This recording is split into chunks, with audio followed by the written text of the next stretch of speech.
Di ba? Iisa kayo ng pangalan, iba-iba kayo ng purpose. Pwede ba ako magkwento sa inyo? Pwede. Pwede. Nung last week po, nagpapagupit ako. Okay? So, ako po, sa totoo lang, pag nagpapagupit ako, hindi ako pumunta sa mga salon. Ang dahilan, kasi may trauma ako sa bakla. Alam niyo ba? Kasi yung bata ako, pinasal naman ng nanay ko, yung bakla, kapag yung pinag ako, binububububu ako gano'n. At saka pinag-ahawak-hawakan ako. Sabi ko, ayun, mula nung lumaki ko, at saka tumanda na ako, sabi ko, hindi ako nagpapagupit sa salon. So, ang nangyari, mula sa salon ng Bulacan, nakakita ko ng Malolos, wala akong nakita ng barbershop na available, puro puno. Nagmamadali ako. Sabi ko, sige, uuwi na lang ako.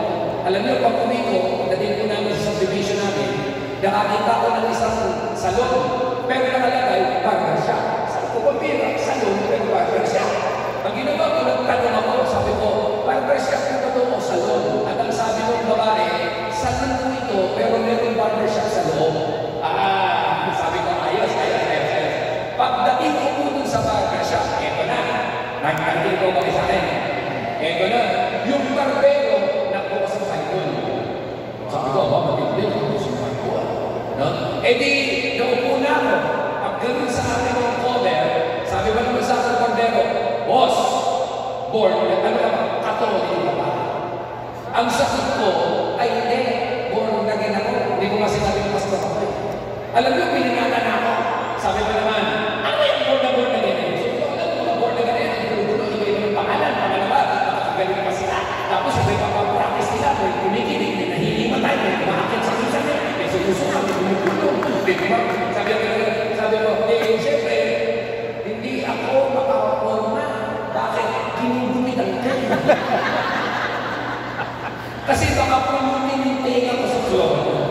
At nilalabaha ka, magkaroon ka ng gripo sa leg mo. Kakatilihan ka kayo. Kaya na, binanatan ako.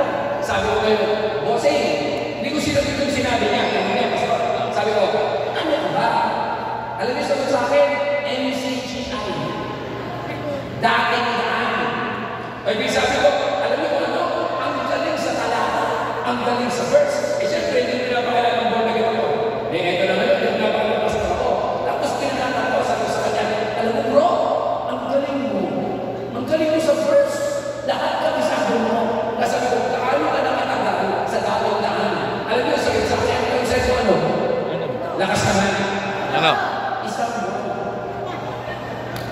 Sabi ko, isang buwan. Ang galing-galing. Alam niyo, ito sabi niya sa akin.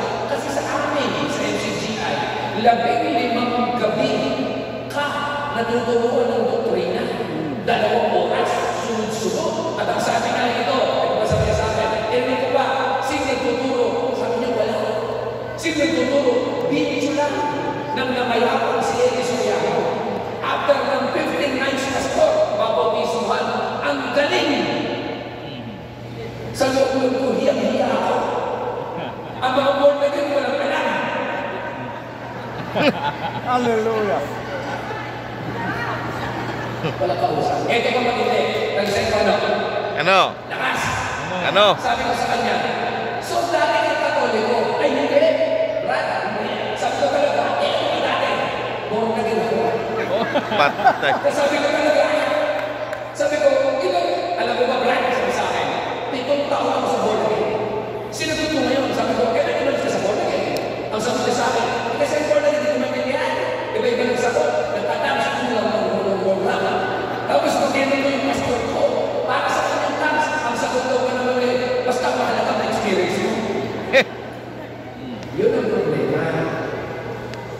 Tayo, iisa ng Diyos. Iba-iba pa ng turo. At masama, hindi alam ang turo. Walang kausap. Nag-gets nyo? Kaya nakita nyo, bakit ang kulto, konto lang? Dapat ka naman kayo Iglesia ni Cristo. Ba't nyo magaling nakita ang Iglesia ni Cristo? Ay may tulisan. Di ba? Bakit? Kasi ang kulay nila ay isa. Ang turo nila ay isa. Eh tayo minsan sa church mo na, iba-iba pa ang turo mo. Walang kausap. O kaya ka naman wasak-wasak ka. Kayo na lang mag-asawa na lang kayo, di ba kayo magkasundo? Wala nang kausap dito. Tayo ba yung kaibigan pa? Amen. O, ito ganito ha. Pati isa mag-asawa. O, anong gusto ng demonyo?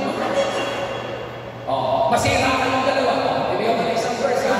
O, sabi ni Peter, sa 1 Peter chapter 3 verse 1, ako, ayaw na ayaw yung mga babae na. Sabi, why? May kausap ng mga babae. Kaasap kami ng mga babae. Wise! In the same way, submit yourselves to your own husband. Nako! Ayaw na ayaw niyo yan. Alam niyo kung bakit? Pastor, ba't naman na magsasubmit? Aanga-anga ang asawa ko. Hindi magaling. Ang tagal mag-desisyon. Ito, aamin niyo ko. Pwede ba ako umamin? Amen. Sa katotohanan, mas maraming magaling na babae kaysa lalaki. Tama. Bakit? Kasi ang mga babae, sa totoo lang, alam mo bakit? Una, double cross na kayo ng lalaki. Kayo mga babae, sabi ng Bible, kinuha kayo sa laman ng lalaki. Yeah. Kaya magaling kayo eh. Ang lalaki, kinuha sa lupa. Kaya kita nyo ang mga lalaki, ako yung lupa, sa lupa.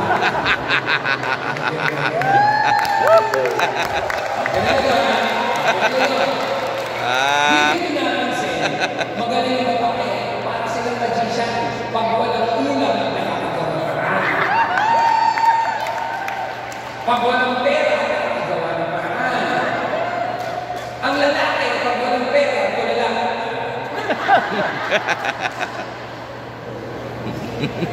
Dahil naman, ito, di ba nyo napansin, mas maraming edukada ng babae kaysa lalaki. O, ito ang problema, nakakasal ka. Ano sasabi mo? Pronunciation lang, mali-mali. Yung F na pagpapalit, yung F na yung F. Praise the Lord, praise the Lord. Asal na asal ka. Kaya alam ng Diyos yan. Kaya ano sabi ng Diyos sa babae? Submit. O, tapos na ba tayo? O sige, baka sabihin ng mga lalaki, inakapit ko kayo. O, sabi naman ng mga lalaki, o, husband! In the same way, be considerate. Ano sabi niya? Treat them with respect as a bigger partner, as their names with you, and gracious to the gift of life. Ano sinabi? Huwag mo lang mahalin ang asawa mo. Ano yun? Ang pagmamahal sa asawa, hindi lang love you. Ano yun? Sacrifice yun. Amen. Amen. Kaya sabi ng Bible, husband, love your wife as Christ loved the church, who gave himself for the church. So ang totoong lalaki, nagsasakripisyo para sa pamilya. Amen. Biga, may oras ka sa pagkakada sa anak mo, wala. Pag uminom ka, susuka, pero di susuko. Tatagay hanggang nanatay. O, di ba? Pero wala din, meron kang magyosi, pero wala kang pang-provision. Hindi ka lalaki.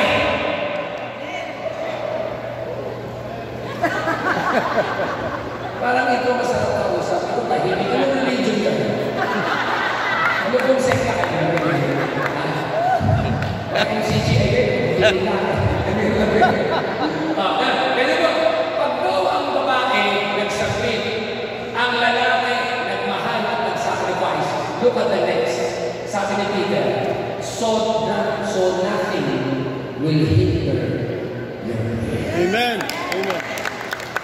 Pag daw ang dalawa magkaiba ng kasundo, hindi mahahanda ng prayer. Hindi kaya yung mga prayers mo walang sagot kasi madalas kayo mag-away ng asawa.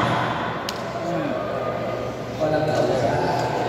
Hindi kaya ang church mo laging mahirap, laging kausap pera, kaaway ng elder yung demon, bikon. Kaaway ng pastor yung member, kaaway ng yung cell leader, lagi nag-aaway-away, nagmamahalan, nagkakamayan yung mga pamari, yung asya na kamite, yung mo, pero pag talagang kapal mo yung kilay mo sa buhay. Kumakamay kami ka, pero hindi kami sa akin,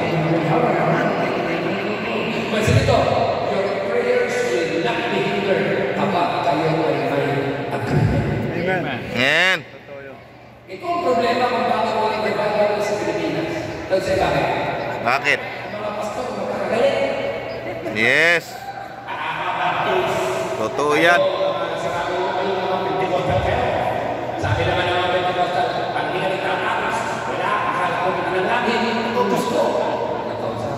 Kami, apostolic, kayo, prophetic, ito, apathetic, ito, deliverance, hindi. Kaya, very, sa totoo lang, but the world doesn't care. Example na, okay lang. Yes. Nakalagay ko sa church nyo, nakalagay, I rebuke you, Satan Christian Fellowship, evangelical, non-denominational, full gospel. Sa totoo lang, ang unbeliever, walang pakialam ng full gospel, half gospel, one-fourth gospel. Yes. Amen. Sa mga simbahan, nakalagay pa kung isang registration na sa signboard. Ano ka ba? Signboard o papel?